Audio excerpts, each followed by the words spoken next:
Blog Talk Radio. Rockers in Recovery Media is dedicated to carrying the message of addiction recovery through music, news, events, and festivals taking place within and not limited to the clean and sober community. Hey, good afternoon. John Hollis with Rockers in Recovery. I want to thank everybody for tuning in.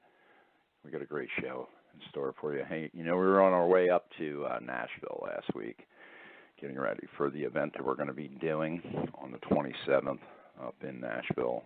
And you can go to rockersinrecovery.com and click on the events tab. All the information is there. We'll be at the Hard Rock on the 27th. Check that out. Tonight we have a great guest with us. I just listened to some of his music. What an amazing singer-songwriter. His name is James Johnson. He's the musical director of JourneyPure at the River. We had the opportunity to stop by JourneyPure at the River on our way up to Nashville last Wednesday and Thursday. And what an amazing place. This program helps a lot of people, and they also have one on the Emerald Coast here. It's down in the Tallahassee area and the Panhandle. You can check that out by going to their website, and that's JourneyPureRiver.com. You can also give a call to them at 615-907-5928 for more information, but we are going to talk a little bit more about that later on. But I wanted to get on our friend Jamie and talk to him about some music and recovery. Jamie, how you doing, buddy? I'm doing great, John. Thanks for having me. Hey, listen, we're honored to have you on the show. You've done a lot of stuff musically over the years. You're in recovery now for about 3, correct? Yes, absolutely. 3 of the best years of my life, other than the real young years. There you go. Well, let me ask you, what was it for you that, as a musician, I'm sure, before you got clean and got sober, what was it like for you as a musician? Well, I'll tell you, it's a struggle anyway. What the folks see that are out there on the road, the fans, they see somebody pulling in a great big fancy bus. They see somebody that looks the part, gets to walk off the bus and all the attention that they get. They get to get up there and what appears to just get up and sing some songs for about an hour and get back on, sign some autographs and get back up on that big fancy bus and ride off into the sunset and go to the next destination. But what they don't see is the inside of that bus, the inside of your mind, the pressures, but I don't blame anything on the road. I don't blame anything on the music. Absolutely not. There's several folks out there that live in recovery and several folks that never had any problem at all with drinking. They had the time of their life. So I'm not downing the music and the road life at all, because there's a lot of way more positives than negatives. It's just it's no different than somebody who's addicted to alcohol or whatever it may be that they're addicted to at the house. So musical career was incredible. So many more blessings than negative things happened. I just unfortunately handled some things the wrong way. Do you find that, through that process, now being in recovery, that going out on a road, so to speak, or, going and playing music, it has been beneficial to you emotionally and for your recovery? Yes. I go to meetings no matter where I'm at. I know when I was in treatment, if I heard somebody else say go to a meeting, I was about to explode. But that has been what they call your training wheels, or on your bike to ride a little safer, to learn how to live again. In my meetings, I learned everything through them. I got closer spiritually. I got more physically fit, more spiritually fit. I'm just a better person, and I owe it, every bit of it, to recovery. And even on the road now, when I travel and do treatment centers and share my story of my experience, strength, and hope, I still hit the meetings. there's just something about it. I think there's a reason them old fellas that aren't even addicted to anything that go to, say, Hardee's in the morning and talk with each other. They probably think they're having a bad day and one of their old buddies has a worse day. They want them to, but it helps you sharpen your blade and just be a better person, and it takes you out of yourself and your problems on a daily basis. And on the road, people can do that too, and I love to share the music. And I'm one of them that doesn't have a problem with talking about it to anybody. I don't try and hide anything. That was one of my big problems that got me in the situation I was in, was hiding. Do you believe that the singer-songwriter in you now helped you get through the process of healing? Oh, yes. Absolutely. I left the actual road. I left the group that I was in. I was blessed to be in a group called the Grascals, a bluegrass country group. We were Dolly Parton's band. Traveled the road with Dierks Bentley, Hank Jr., Eric Church, the biggest concert venues you can imagine. So music was a big part of my life. We were fortunate to be nominated for 3 Grammy Awards and play the Grand Ole Opry. I counted them. Those guys, some people don't, but I did 167 times in 10 years, and all of that success, and that was in my blood and every part of my being. And to just quit the music, I changed my environment. I had to leave the Grascals when I got sober. It was just time. Not that we all love each other. I made my amends with them. They understood that it was something I needed to do in order to make this work properly for me at the time. I needed to find myself again. And so I left that stage part of it. So there was something I was afraid that was going to be missing. But however, you hit it right on the head. I stayed in the music, and I picked up my guitar, and instead of with 6 guys on stage, I became just me. I got more confident in my own playing, and I found a sense to write again recovery songs, not just recovery songs, but just more positive tunes. And I wanted to write again for once. I wasn't forced to do anything. I didn't have a record coming out. The expectations were not there for you to be perfect. I just wanted to be me again. I wanted to like me again. I wanted to love me again. And I found that in music again, just with a guitar and my own voice and the recovery program behind me. Now, the whole Nashville scene, there's a huge recovery component to that, which is kind of cool, just being up there. And, there's other folks that we know in the area up there that are in recovery. And so that whole Nashville scene and other people that are, doing music and are in recovery, it kind of makes it like a huge family component for you too. So, you're not alone in your own musical mind, so to speak. Absolutely not.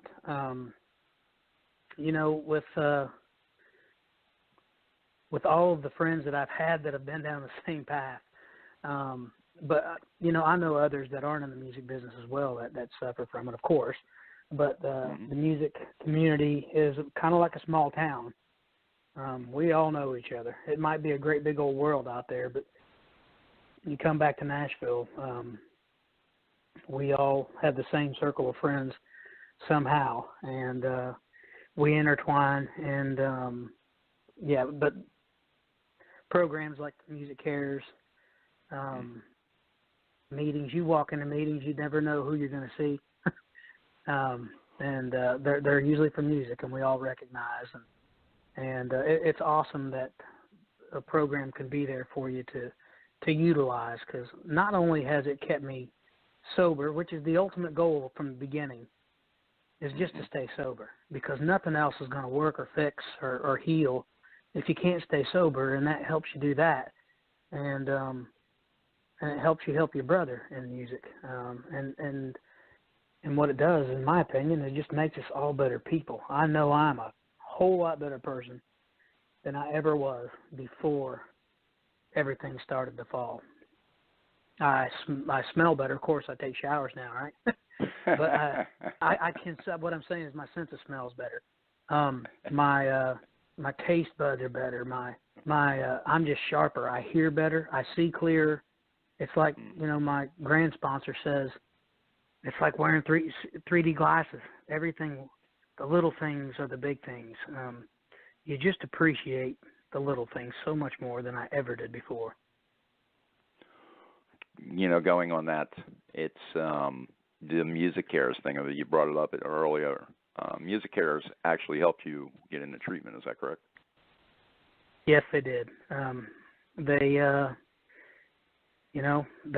It says it right there. They care. My insurance had run out, and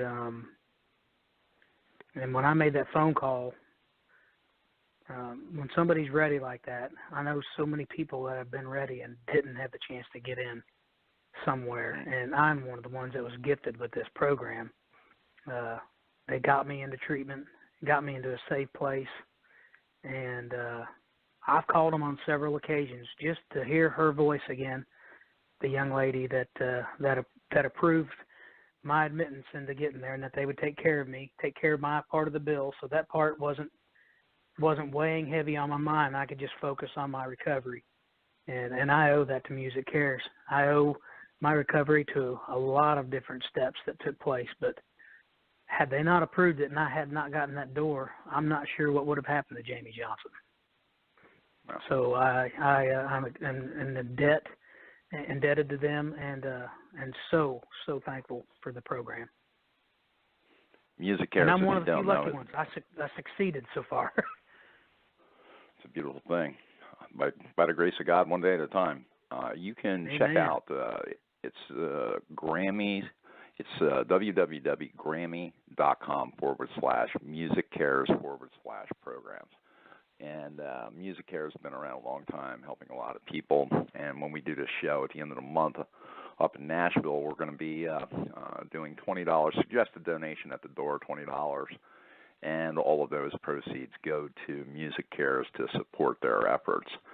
One of the cool parts about this story is now you've gone through this whole process, and you're now the musical director of the musical program at JourneyPure at the River.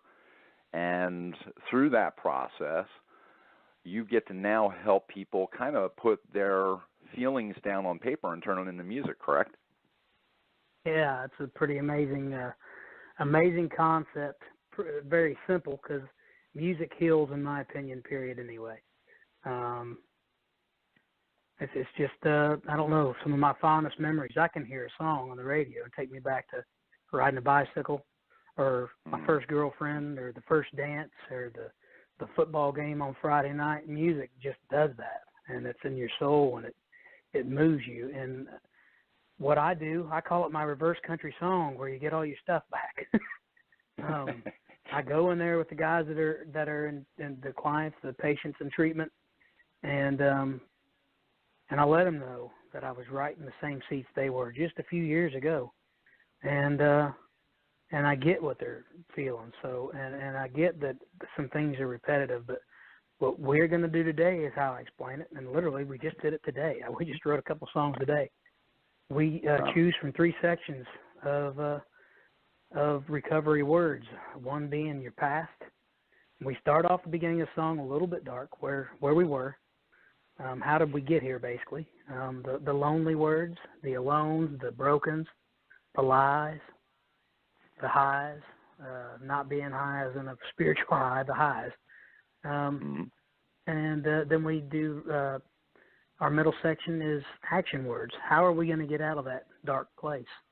You got to take action, and you use recovery words doing that. And it doesn't have to be a recovery word. I just tell them to shoot something from your heart. What are you thinking? How can we get out of here? And they give me some of those.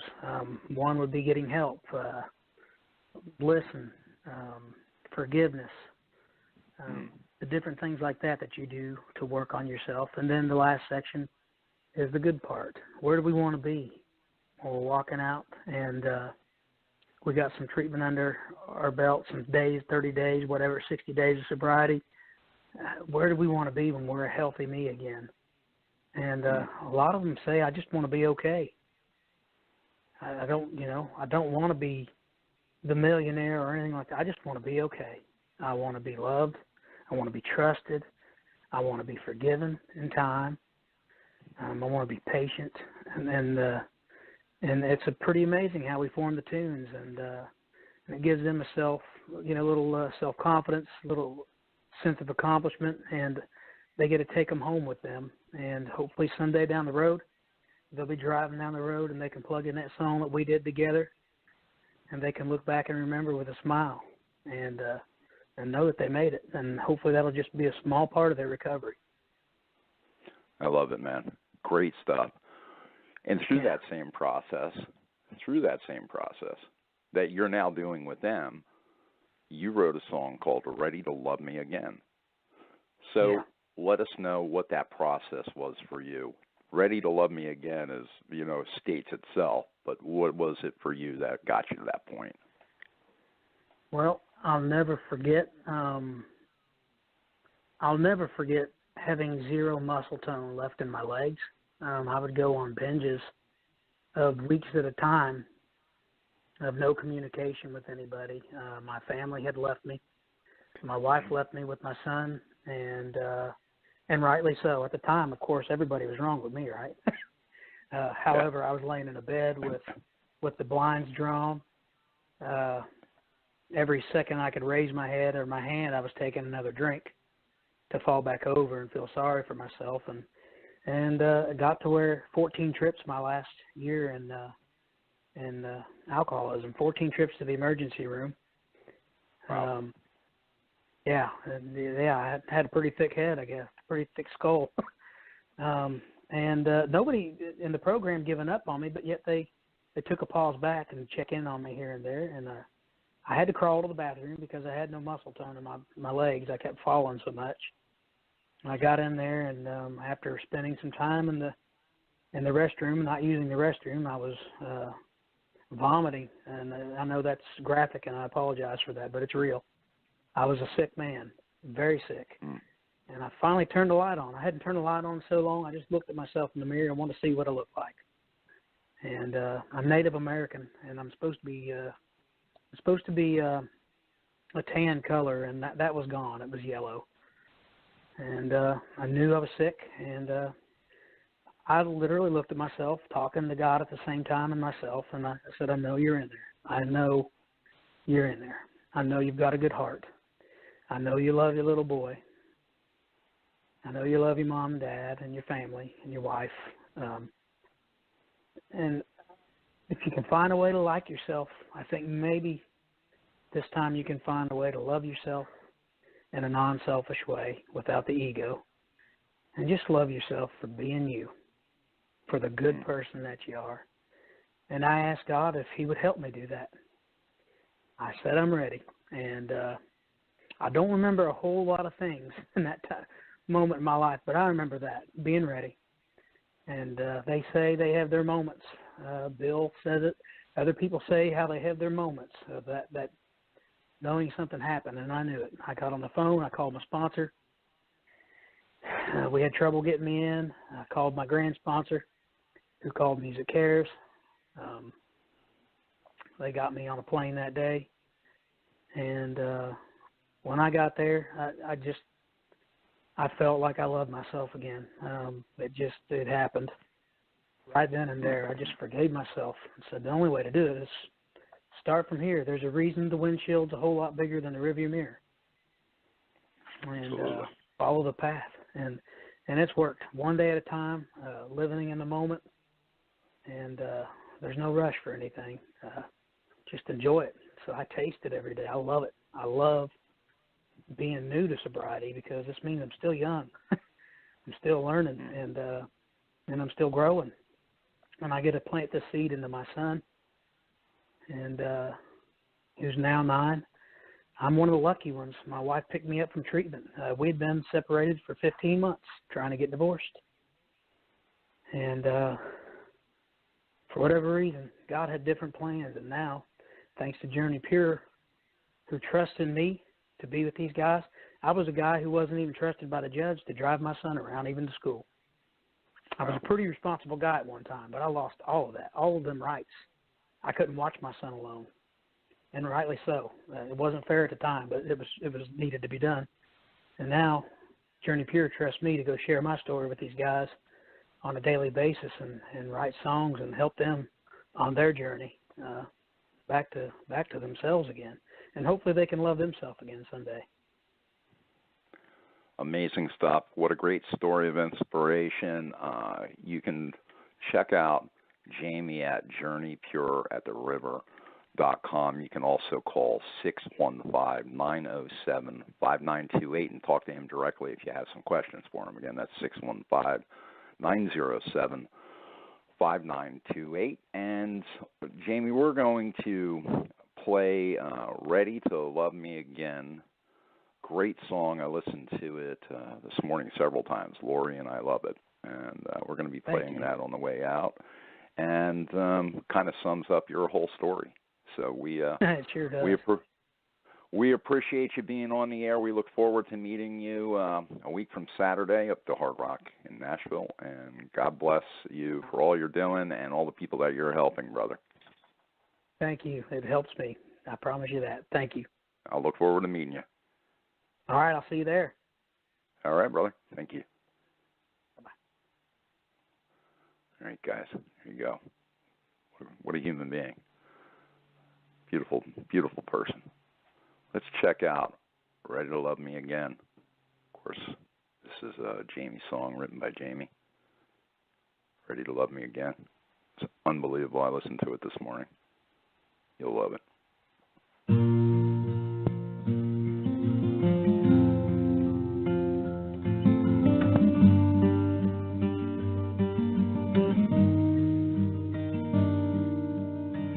Try to lie to the man in the mirror. What I see couldn't be any clearer. I can't deny it's all black and white. I'm the only one I can blame, and I'm the only one I can change. I'm on my knees. Lord, help me, please. I'm ready to love me again. I'm ready to jump back in. I'm ready to laugh, I'm ready to cry, ready to fly. I'm ready to face my sins, ready to make amends, find comfort in my own skin. I'm ready to love me again.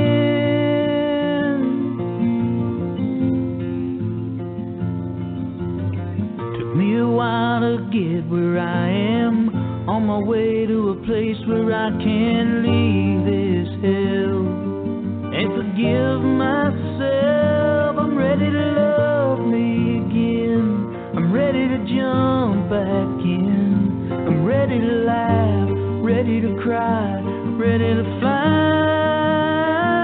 I'm ready to face my sins, ready to make amends, find comfort in my own skin. I'm ready to love me again.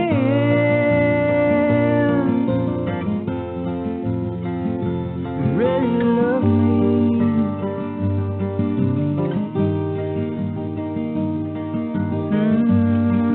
I'm just a troubled soul, willing to let God and just let go.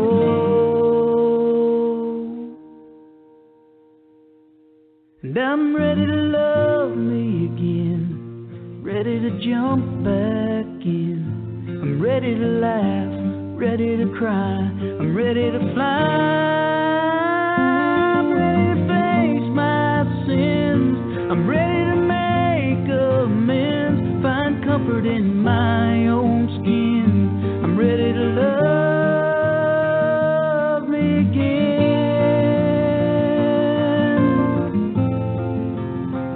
I'm